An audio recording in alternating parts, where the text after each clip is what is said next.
Eu quero, como eu já disse no início da nossa reunião, né, compartilhar com você hoje uma palavra lá no livro de Atos. Aliás, nós temos há algum tempo já, um pouquinho mais de um ano, já temos tratado do Evangelho, aliás, do livro de Atos.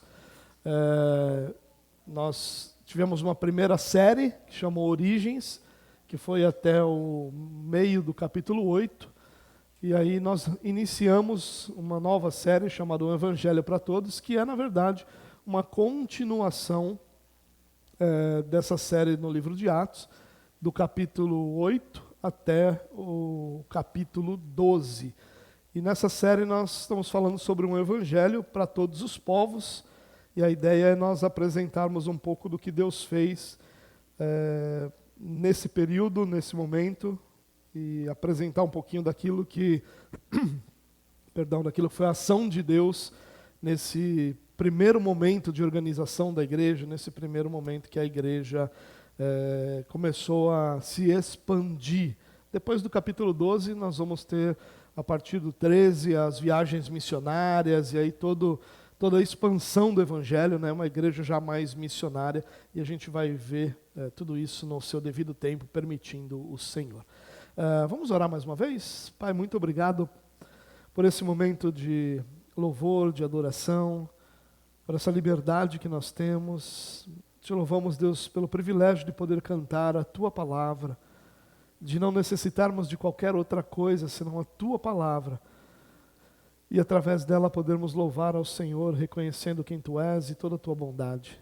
Nesse momento, Deus, que mesma graça e misericórdia permaneçam sobre nós, nos ajudando a ouvir a Tua Palavra, para que possamos ser edificados, direcionados, e a Tua vida em nós possa se manifestar, Deus. Nos abençoa mais uma vez a nossa oração, em nome de Jesus, Pai. Amém. Bom, eu chamei essa mensagem de hoje de um discípulo chamado Ananias.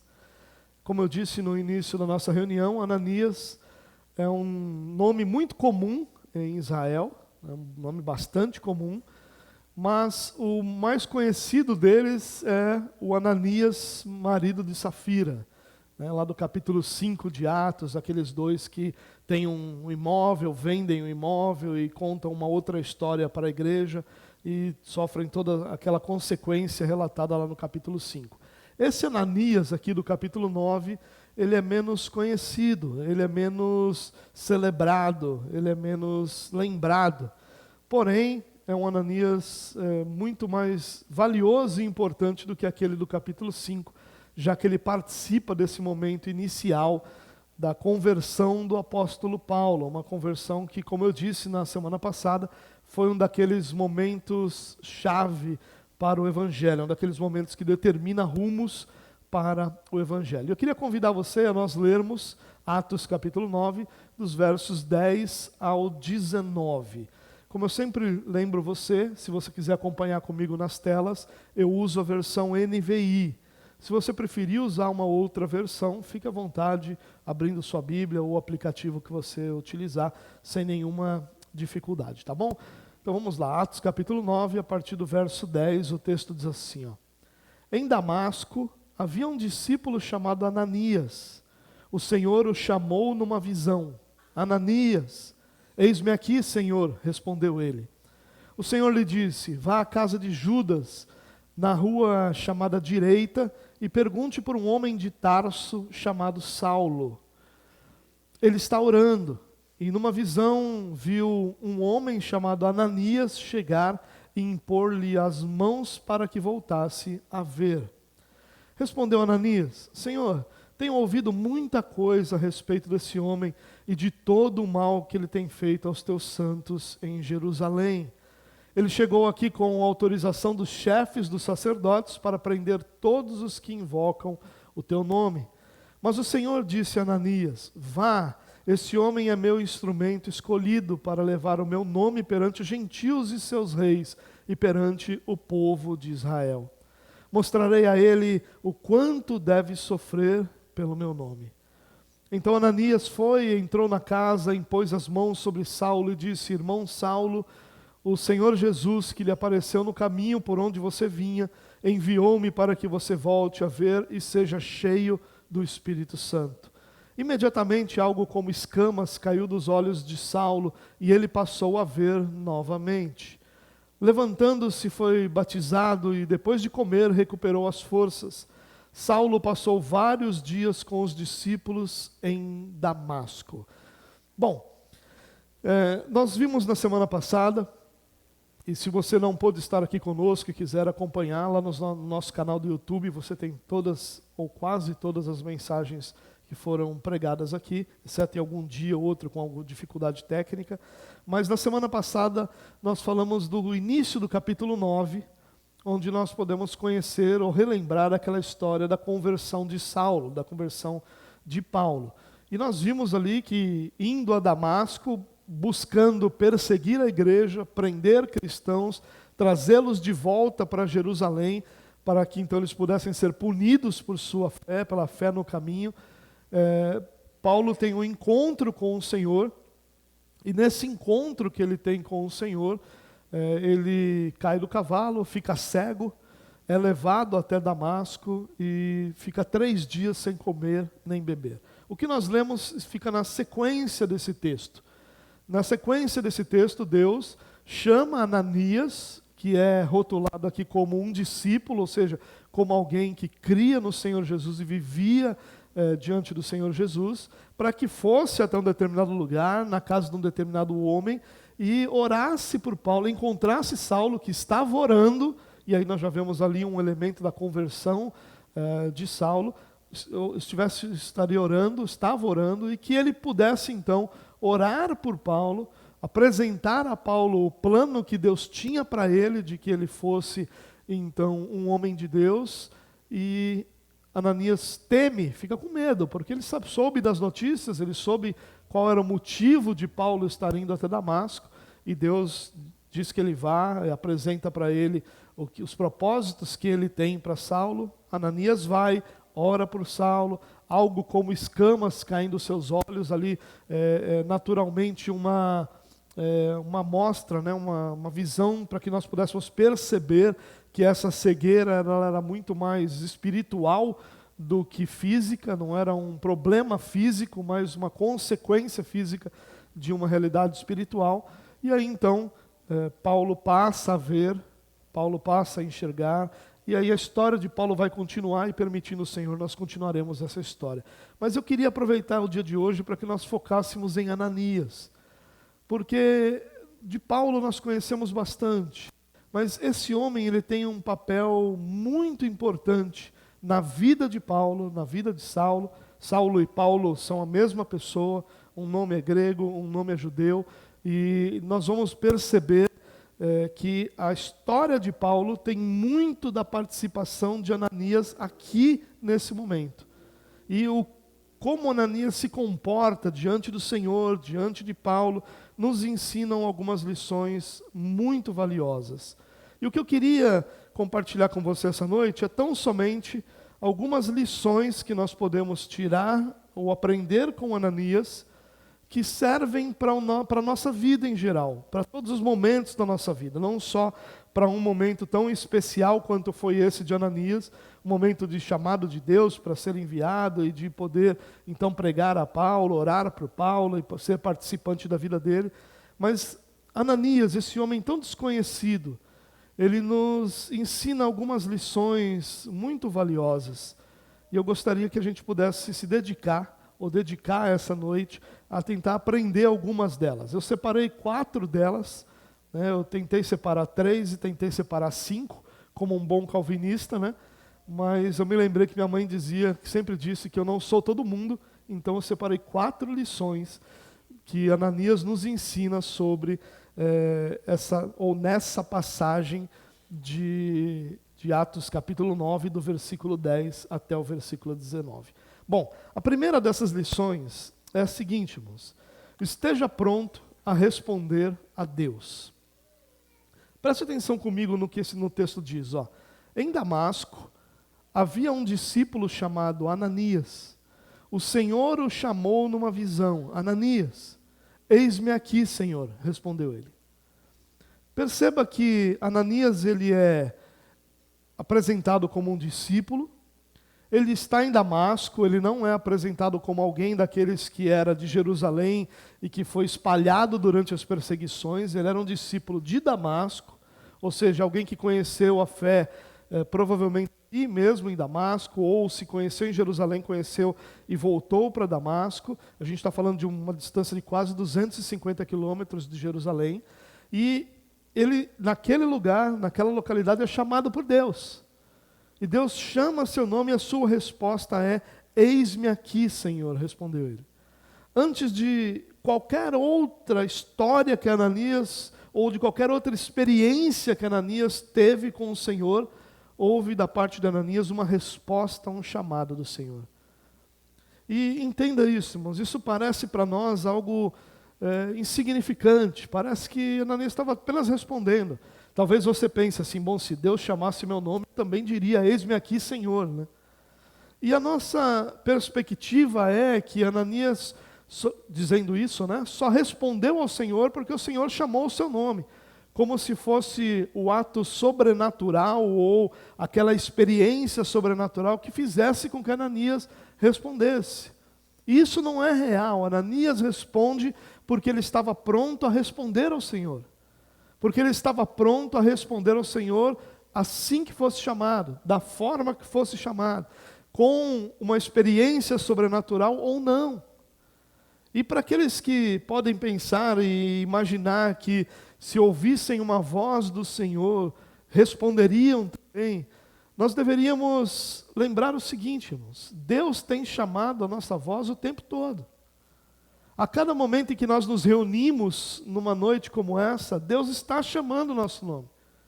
A cada momento em que Deus age em favor dos seus, age através da igreja, a cada momento em que Deus coloca em movimento os seus propósitos, o cumprimento dos seus propósitos, Deus está chamando o nome dos seus discípulos para que sejam eles os instrumentos que Deus usará para cumprir esses propósitos.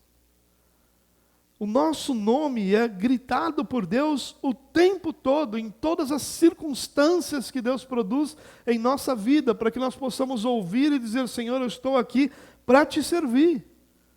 E essa é a grande lição de Ananias. Ananias não precisou de absolutamente nada. Imagine o que você puder imaginar que fosse necessário para que você se dispusesse a Deus. Ananias não precisou. Ananias não precisou de mais tempo, Ananias não precisou de mais dinheiro, Ananias não precisou de mais conhecimento, Ananias não precisou de mais experiência, Ananias não precisou de mais coisa alguma. A única necessidade que Ananias teve foi de disposição, de dizer: Senhor, eu estou aqui para cumprir a tua vontade. Isso é algo importantíssimo para nós, irmãos. Que enquanto Deus grita o nosso nome, nós olhamos para outro lado e buscamos outras coisas e nos agarramos a outros amores e deixamos de dizer: eis-me aqui, Senhor. Nós perdemos essa grandeza. Eu me lembro que essa expressão, eis-me aqui, Senhor, você deve lembrar também, que está lá em Isaías capítulo 6, né, onde Deus diz: a quem enviarei, quem há de ir por nós? Né? Isaías responde: eis aqui, Senhor, envia a mim. E você talvez deva ter passado por essa experiência também em conferências missionárias, né? Conferências missionárias são especialistas em usar esse texto.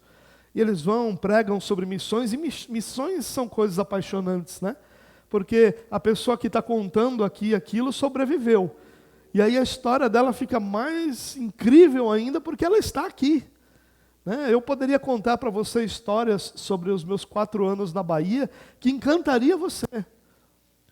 E você diria: que coisa legal, como missões é fabuloso, mas enquanto eu passei por essas coisas na Bahia, eu não achava nada disso. Eu achava dolorido, eu achava difícil, era dolorido, era uma situação, uma luta, uma batalha. Quando a gente conta a batalha depois de passar por ela, nós vamos focar naquilo que é interessante, nós vamos focar naquilo que melhora, que embeleza a história. Mas a história do que faltou, a história do sofrimento, a história da dor, enquanto você está passando por ela, não é tão bonita. E a gente ouve aquelas histórias dos missionários que fazem parte da nossa cultura como evangélicos. E a gente ouve essas histórias e normalmente essas conferências terminam com um apelo. Você que quer dizer, Senhor, eis-me aqui, essa é a sua hora, levante do seu lugar e venha aqui à frente. Calma, estou só dizendo o que eles dizem, tá? Não vai levantar e vir aqui agora não, por favor, não é o momento ainda. Mas, e aí o que a gente faz? A gente levanta e vai, porque o nosso coração está queimando pelo Senhor, porque nós ouvimos uma palavra que nos motivou, que nos encorajou, e meu Deus, eu quero isso, e a gente levanta e vai. E quantos missionários você conhece que saíram de uma conferência missionária? Quantos missionários você já ouviu falar que Deus chamou numa conferência missionária e que estão hoje sendo missionários? Pouquíssimos. Existem, mas são poucos. Porque aquilo foi um momento de empolgação. Mas até esse momento de empolgação a gente tem perdido. E o eis-me aqui se tornou uma frase muito mais de beleza e de impacto do que de expressão do nosso coração. E muitas vezes, irmãos, nós estamos apaixonados por outras coisas. Nós estamos dedicando a nossa vida, o nosso coração, a nossa energia, tudo que a nossa boca fala, aquilo que o nosso coração está cheio, e raras vezes isso é o Senhor. Esse homem, ele não era conhecido, não era famoso, não se tornou um dos maiores líderes do cristianismo, como foi o caso de Paulo. Ele não se tornou a referência maior em evangelismo da época da igreja, não tem nenhum livro escrito por esse homem, não tem nenhum podcast que convidaram ele para participar, nada. Mas esse homem estava pronto a dizer, eis-me aqui, Senhor. Assim que ele ouviu o seu nome, a sua resposta foi, eis-me aqui, Senhor. Ele não só conhecia a voz do Senhor, que talvez essa seja um dos nossos problemas, de não respondermos porque não conhecemos a voz do Senhor. São tantas vozes falando ao nosso lado, nós temos tantas pessoas querendo direcionar a nossa vida ao nosso redor, que nós muitas vezes nem sequer ouvimos a voz do Senhor. Ou, às vezes, nos falta disposição no coração, para que, ouvindo a voz do Senhor, possamos dizer, eis-me aqui. Irmão, saiba de uma coisa, não se engane nisso. Deus tem chamado o seu nome. Deus tem chamado o seu nome para que você possa ser instrumento dEle, para que o nome dEle seja glorificado através do que Ele quer fazer através de você. E enquanto seu nome é gritado pelo Senhor, você precisa se perguntar se seus ouvidos estão tampados a isso. E se seu coração está disposto a responder, eis-me aqui. Se você quer ser participante da história que Deus está escrevendo, essa é a grande lição aqui. Se você quer ser participante da história que Deus está escrevendo, esteja disposto a responder ao Senhor. Não de uma forma emocional, porque o eis-me aqui encantou você com alguma história, mas porque a voz do Senhor tem sido anunciada. E a voz do Senhor tem chamado o seu nome para que você o sirva, para que você o obedeça, para que você se submeta a Ele, para que você coloque sua vida debaixo do seu governo e da sua autoridade. A segunda lição que nós aprendemos aqui, irmãos, é não salte no escuro. Eu usei essa expressão porque é uma expressão bastante comum, inclusive um ramo da filosofia diz que a fé, o Caio não está aqui hoje, mas eu vim falar de filosofia, tá? Um ramo da filosofia diz que a fé é um salto no escuro. É como você saltar no escuro confiando que você vai ter alguém para te amparar. E a fé nunca pretendeu ser isso. A fé nunca se propôs, a fé bíblica nunca se propôs a ser um salto no escuro. A fé bíblica ela é um salto no escuro para os preguiçosos. Para aqueles que caminham com o Senhor, nunca foi um salto no escuro. Olha só que interessante isso aqui, irmãos. Respondeu Ananias. Irmãos, se Deus chamasse você, se dissesse, eis-me aqui, Deus falasse, vai lá e faz tal coisa, qual seria a sua resposta? Olha de Ananias qual foi. Senhor, tenho ouvido muita coisa a respeito desse homem e de todo o mal que ele tem feito aos teus santos em Jerusalém. Olha a resposta de Ananias. Senhor, eu sei quem é esse homem que o Senhor está mandando eu ir orar por ele, eu sei o que ele está fazendo em Damasco, eu sei o que ele fez aos teus santos lá em Jerusalém, eu tenho medo desse homem.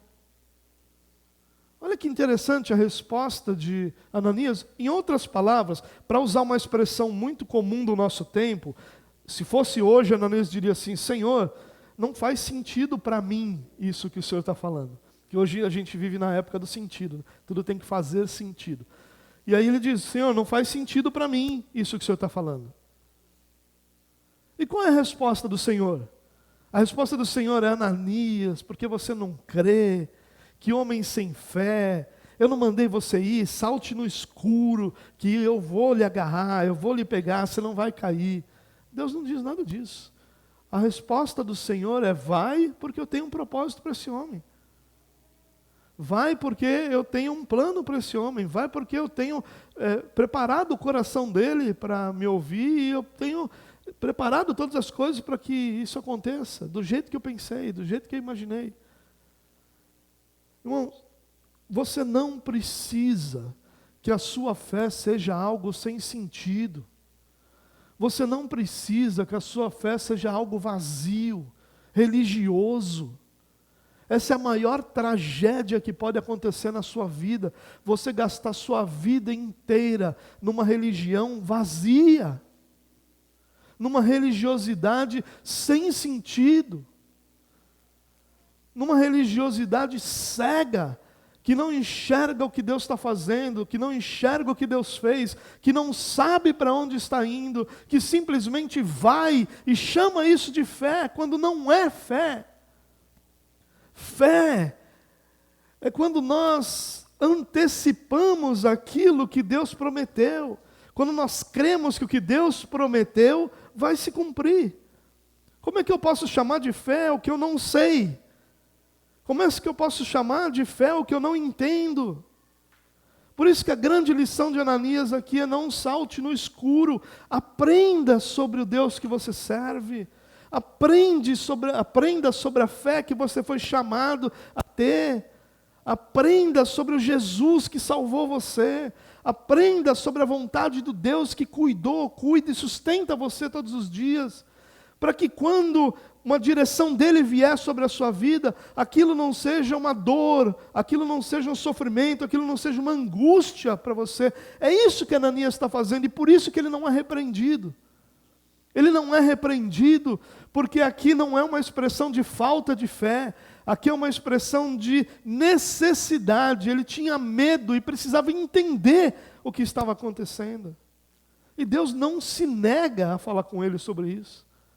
Ao contrário, ele é chamado por Deus e diz: olha, vá, esse camarada é escolhido meu para que pregue aos gentios, para que pregue aos seus reis. Eu vou mostrar para ele o quanto que custa, o quanto ele deve sofrer pelo meu nome. Esse homem, ele busca compreensão, ele busca entendimento. Ele não tem alegria em fazer, em viver, em obedecer algo que não faz sentido, porque ele não entendeu. E ele vai buscar esse entendimento. E nós somos muitas vezes ensinados, irmãos, que buscar esse entendimento é falta de fé. Que se eu pergunto alguma coisa é porque eu não estou crendo. Se não faz sentido, precisa fazer. Deus faz sentido. Não é o oposto, porque na filosofia o oposto do salto no escuro é o Kant, a ideia de que tudo que existe é exclusivamente lógico. Rapaz, se o Caio estivesse aqui, ele ia estar orgulhoso de mim, né? Estou até estudando filosofia para não apanhar dele agora, né? É o oposto, não é isso que eu estou dizendo. Não estou dizendo que o salto no escuro é substituído pela racionalidade, por tudo é lógico. Não, é claro que não. Como é que eu explico, por exemplo, a Trindade? A gente consegue explicar. Nas palavras do gênio Renato Russo, um Deus que ao mesmo tempo é três. É uma explicação. Mas isso clareia tudo. Ah, agora está fácil. Não. É claro que existem dificuldades, é claro que existem algumas profundidades que talvez a gente nunca alcance, é claro que existem questões que Deus não revelou clara e completamente para nós, é claro que sim. Mas a essência da nossa fé, tem que fazer todo sentido para nós. Por que Jesus morreu por você? Porque todos pecaram. O salário do pecado é a morte. E para que você não morresse, o Senhor, no seu lugar, entregou a sua vida, para que Ele, na sua perfeição, satisfizesse a justiça de Deus. E ao satisfazer a justiça de Deus, o relacionamento que nós não tínhamos com Ele por conta do pecado, fosse restaurado. Por isso Jesus morreu. Por isso. Ele não morreu porque Ele não tinha o que fazer. Ele não quis ser mártir da nossa religião. Ele estava satisfazendo a justiça de Deus. Ele estava sofrendo a consequência do pecado de todos nós, não dele que nunca teve, mas de todos nós, que era a morte. Ninguém nunca o matou, ele se entregou voluntariamente por nós. Irmãos, quando nós sabemos disso, isso começa a fazer sentido para nós. E nós começamos a olhar para Jesus e dizer: Jesus, eu quero um relacionamento contigo. Mas nós precisamos buscar isso, irmãos. Chega de salto no escuro.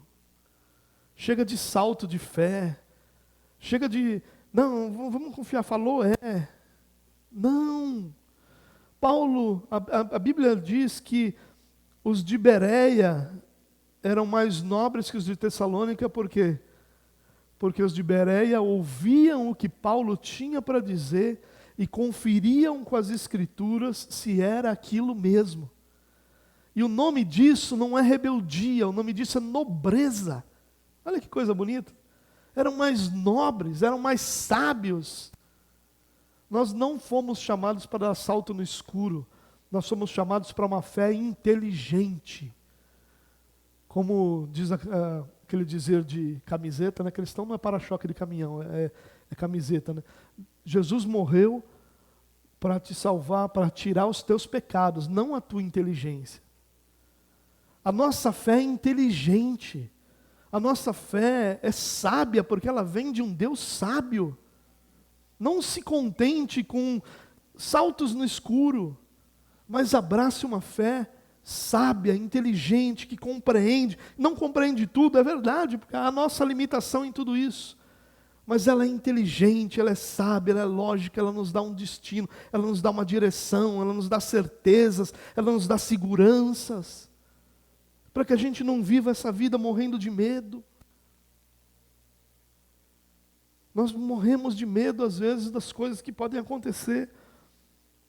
Eu me lembro de alguns meses atrás, uma pessoa falou assim: olha, num domingo, né? Eu não vou, falou para o irmão, eu estava perto, eu não vou nem brigar com você, porque hoje é dia de ceia, não quero pecar. E eu consegui, milagrosamente, eu consegui me controlar naquela época. Naquele momento, eu não pequei com os lábios, mas na minha mente, todos os pecados foram cometidos. Mas eu pensei assim comigo, falei, já pecou só de pensar na possibilidade de não pecar. Já pecou. Mas nosso caso é perdido sem Jesus, não tem esperança nenhuma. Então você já imaginou o pavor que seria a nossa vida, não fosse a segurança que vem da certeza que a nossa fé produz? Seria uma tragédia. Mas graças a Deus que a nossa fé é inteligente, que a nossa fé é a fé de um Deus sábio. É uma fé que nos dá direção, que nos dá solidez, que nos dá segurança, que tem fundamentos. Nós não precisamos saltar no escuro. Nós caminhamos ao lado de um Deus que nos toma pela mão e nos ajuda. Terceira lição. Lembre-se que Deus faz todas as coisas apropriadamente. Essa é uma grande lição para os nossos dias, onde as coisas estão costumando dar muito errado. Parece que a gente vive numa época que você planeja, mas está difícil da coisa andar conforme o planejamento. Sempre tem alguém ou alguéms atrapalhando o nosso planejamento. Olha que interessante, irmãos. Preste atenção nesse texto, ó. Jesus está dizendo para Ananias que ele deveria ir na rua direita tal, e ele ia encontrar Saulo lá. Olha o que Jesus fala sobre esse homem. Ele está orando. Numa visão, viu um homem chamado Ananias chegar e impor-lhe as mãos para que voltasse a ver. E aí, Ananias diz, olha, eu estou com medo. Olha a resposta de Jesus. Mas o Senhor disse a Ananias, vá, este homem é meu instrumento escolhido para levar o meu nome perante os gentios e seus reis e perante o povo de Israel. Perceba aqui, irmãos, quando Jesus fala para Ananias, vá lá e procure um homem de Tarso chamado Saulo, ele diz, olha, ele está orando e ele já viu numa visão um homem chamado Ananias. O que Deus estava fazendo ali? Preparando o coração de Paulo. Paulo não ia se encontrar com Ananias e aquilo não seria surpresa para Ananias. Deus estava preparando o coração de Paulo. É isso que ele está dizendo para Ananias. Ananias, você vai chegar lá, não é surpresa, ele já te viu numa visão, que eu já dei uma visão para ele, já expliquei que você ia lá, ele está te esperando. E aí ele diz, Senhor, eu tenho medo, esse homem fez tudo o que fez e veio aqui para matar gente. Vá, este homem é meu instrumento escolhido para levar o meu nome perante os gentios, perante os reis e povo de Israel. O que Deus está fazendo agora? Preparando o coração de Ananias. Jesus preparou o coração de Paulo, e Jesus preparou o coração de Ananias. Ananias vai com o coração preparado, com o coração pronto, e quando chega lá ele encontra o Paulo com o coração preparado, com o coração pronto. Deus fez tudo apropriadamente. Ananias está com medo e Paulo não sabe o que acontece. Deus prepara o coração de Paulo e Deus explica para Ananias o que vai fazer. Irmãos, só foi surpresa para Ananias. Paulo? Quando Ananias entende isso, sabe o que ele faz? Ele chega lá e Paulo diz, irmão Saulo, olha, irmão Saulo. Até poucos dias antes, ele era o camarada que devastava a igreja, respirava ameaças de morte. Agora, irmão Saulo. Porque Deus preparou o coração de Saulo e porque Deus preparou o coração de Ananias. Tudo que Deus faz apropriadamente. Deus não faz nada na violência do nosso ser, ainda que Ele pudesse. Ele não precisa. Porque Ele preparou o coração de um e preparou o coração de outro. E essa é uma grande lição para nós, irmãos. Deus faz tudo apropriadamente. Aquilo que para nós parece sem controle, Deus está fazendo apropriadamente. O que Deus se propõe a fazer é realizado apropriadamente. É realizado de forma ordeira, certa, definida, estabelecida pelo Senhor. O coração dos dois estava pronto. Qual é o resultado? Deu tudo certo. Deus faz isso conosco, irmãos. Deus muitas vezes está preparando o nosso coração para alguma coisa. Muitas vezes nosso coração está sendo preparado, a gente está na expectativa, a gente está com a impressão, a gente está com um desejo, nosso coração sendo preparado para aquilo que Deus vai fazer. Mas nunca as coisas acontecem sem que Deus primeiro prepare tudo. E Deus prepara tudo apropriadamente. Isso deveria tirar uma grande parcela de medo de viver que nós temos. Nós vivemos numa época que, honestamente, dá medo viver. Porque até 2019, quem era que tinha medo de uma gripe? Até 2019, nós olhávamos os chineses na televisão, os japoneses principalmente, usando aquelas máscaras, e a maioria de nós dizia que povo estranho, povo usando esse negócio aí. Não é? Ninguém ligava para alguém gripado, para alguém espirrando. Hoje você entra numa loja, você já está condicionado a isso. Se alguém espirrar, a sua atenção é chamada. Você automaticamente presta atenção nisso. Todos nós prestamos atenção. Quando alguém chega no trabalho e fala, eu não estou bem, estou meio gripado, é automático. Nós aprendemos a temer aquilo que o santista tem a vida inteira. Santista que não tem gripe uma vez por ano, ele tem defeito de fabricação, cara. Nós vivemos num clima que é frio, calor, chuva, sol, tudo ao mesmo tempo agora. A gente vive com isso. Agora não, agora a gente tem medo. Né? Agora a gente se preocupa com isso. Então é uma época diferente. E o que deveria nos dar certeza? Não é o salto no escuro. É o oposto disso. É a certeza de que Deus realiza tudo apropriadamente. Você não foi deixado à sua própria sorte. Você não foi deixado ao acaso. O acaso não te protege de nada. O acaso não faz absolutamente nada por você. Ao contrário, Deus governa sobre todas as coisas na sua vida.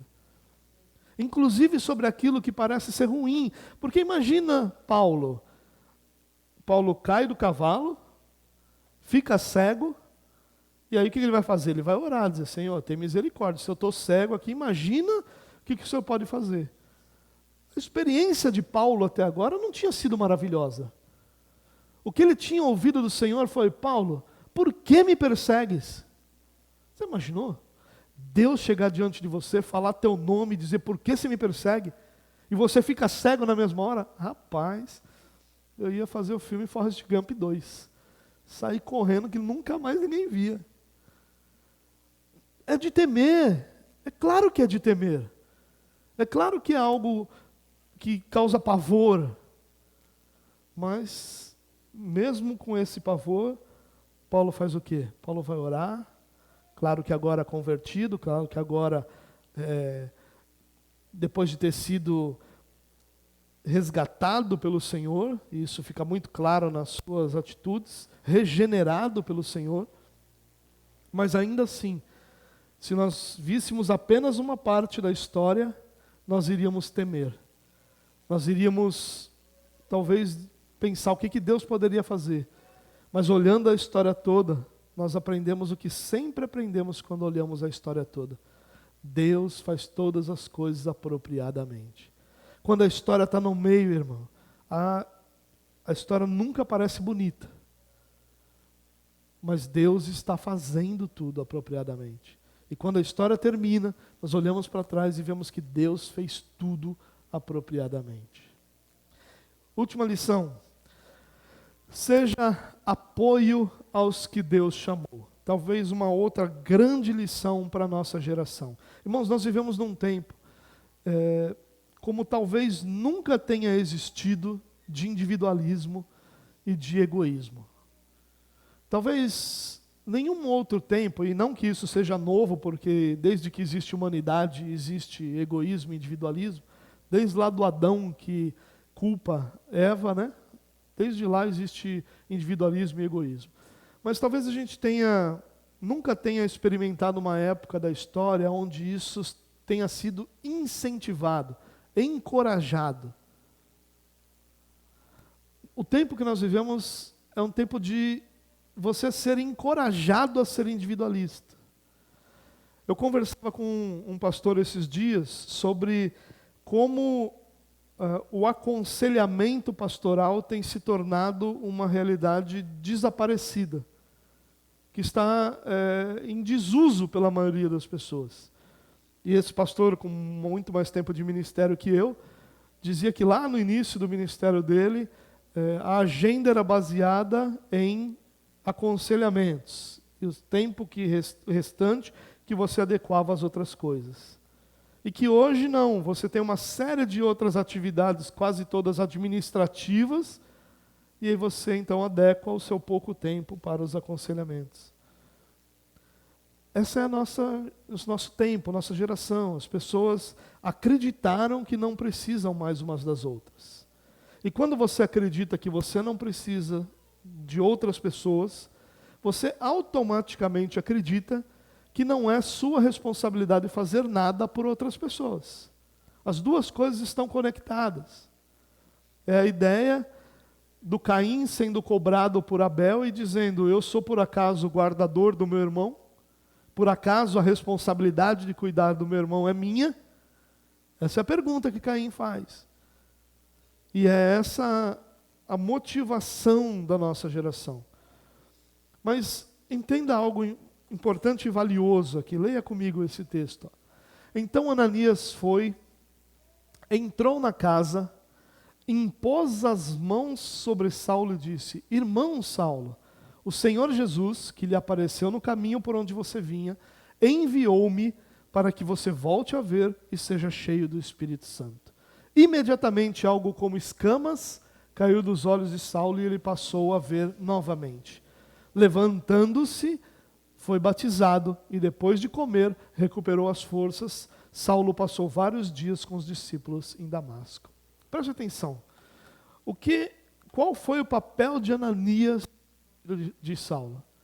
Ananias, ele não só vai em obediência ao Senhor, não só ora por ele, porque nada disso tem personalidade de Ananias. Se ele vai com essa mensagem, se ele chama Saulo de irmão, é porque ele teve esse entendimento.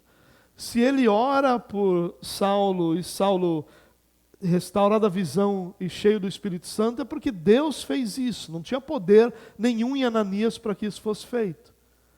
Mas aí o que acontece? Ele se levanta, ele é batizado, come, recupera as forças e passa vários dias com os discípulos em Damasco. Quem você acha que foi a pessoa que apresentou Saulo para os discípulos em Damasco? É claro que foi Ananias. Ou você acha que Ananias, um homem de Deus, um homem que Deus chama para cumprir sua obra, teve medo de Saulo, os outros não teriam? É claro que tiveram. Você imagina então, Ananias leva Saulo para ser batizado, batiza Saulo e ele sai, e agora então nós vamos ceiar juntos, né? Ele comeu ali, e possivelmente a ceia estava incluída, recupera as suas forças, e agora eu quero que você conheça a igreja de Damasco. E aí chega ele na reunião de oração em Damasco. Imagine a cena. Ananias e Saulo. Qualquer um que conhecesse a fisionomia de Saulo, quando ele entra na igreja, você acha que ele pensou, ele se converteu? Ou você acha que ele pensou, Ananias traiu a gente e trouxe esse homem aqui dentro? Perceba como foi difícil a situação desse início. E não é a única vez não, nós vamos ver nos textos seguintes que Barnabé vai ter um papel muito semelhante em Jerusalém. Todo mundo fugia lá em Jerusalém. Mas ainda assim, ele teve um homem que foi Barnabé que fez a mesma coisa que estava sendo feito aqui. Mas o grande papel de Ananias aqui não foi orar por Saulo. O grande papel de Ananias aqui não foi Saulo voltar a enxergar ou ser cheio do Espírito Santo. Isso quem faz é Deus. Só Deus faz isso. Não tinha poder nenhum em Ananias para que Paulo fosse cheio do Espírito Santo. Não havia poder nenhum em Ananias para que as escamas caíssem dos seus olhos e ele voltasse a ver. Nada. O papel de Ananias aqui foi inseri-lo na comunidade de fé. Esse foi o grande ministério de Ananias na vida de Paulo, inseri-lo na comunidade de fé. Não foi nada poderoso, grandioso, não foi a conversão, não foi chamar de irmão, não foi nada disso. Foi inseri-lo na comunidade de fé. E ele então passa vários dias com os discípulos em Damasco, e ele só passou alguns dias, vários dias, não muitos mais dias, porque ele mesmo decide depois que era hora de ir conhecer Jerusalém, ou a igreja em Jerusalém. Irmãos, nós precisamos aprender essa grande lição. Deus nos chamou para sermos apoio uns dos outros. É claro que isso não é fácil, nós temos nossas próprias vidas, nossas próprias agendas, nós temos nossas próprias ambições, nossas próprias frustrações, nossas próprias demandas e responsabilidades. Não é fácil, mas Deus nos chamou para sermos suporte uns aos outros.